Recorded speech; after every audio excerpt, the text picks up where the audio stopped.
Inilah sosok David Haidar, polisi gadungan modus halodet tipu pacar hingga 165 juta rupiah, ternyata finalis Kuyung Kupek MUBA 2014.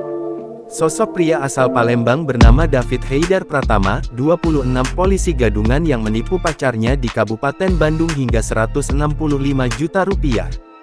Berdasarkan hasil pemeriksaan polisi, David Haidar Pratama nekat menjadi polisi gadungan dan meminjam uang ke pacarnya demi memenuhi gaya hidup dan bermain judi slot. Atas perbuatannya, David Haidar Pratama diamankan jajaran unit reskrim Polsek Regol yang menindaklanjuti laporan wanita berinisial NRS 30 asal Kabupaten Bandung.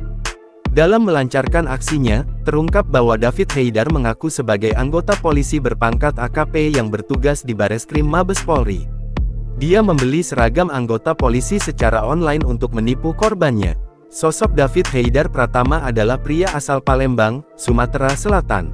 David Haidar Pratama ternyata pernah terpilih menjadi Kuyung Kupek fotogenik di pemilihan Kuyung Kupek Musi Banyuasin pada tahun 2014. Ia kemudian melanjutkan langkahnya terpilih sebagai Putra Sriwijaya tahun 2019 mewakili Kabupaten Musi Banyuasin.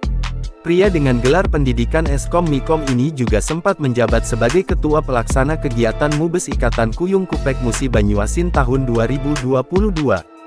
Namun kini, namanya jadi sorotan setelah ditetapkan sebagai tersangka penipuan di Bandung. David menyamar menjadi polisi gadungan dan menipu pacarnya di Bandung hingga korban mengalami kerugian mencapai 165 juta rupiah. Berawal dari kenalan di aplikasi Tinder, David Haidar Pratama berhasil menggunakan modus halodet dan menipu wanita berinisial NRS 30 asal Kabupaten Bandung. Namun setelah berhasil mendapat uang ratusan juta, David Haidar malah menghilang dan membuat korban menyadari telah menjadi korban penipuan. David Haidar akhirnya berhasil ditangkap dan nampak tertunduk saat berjalan memasuki halaman markas Polsek Regol, Kota Bandung, Rabu, tanggal 6 Maret tahun 2024. Tangannya diborgol. Lelaki asal Palembang, Sumatera Selatan ini, tidak banyak tingkah saat dihadirkan kepada wartawan. Berdasarkan hasil pemeriksaan, kata Kapolrestabes Bandung, Kombes Budi Sartono, uang hasil pinjaman dari korban itu digunakan pelaku untuk memenuhi gaya hidup dan bermain judi online.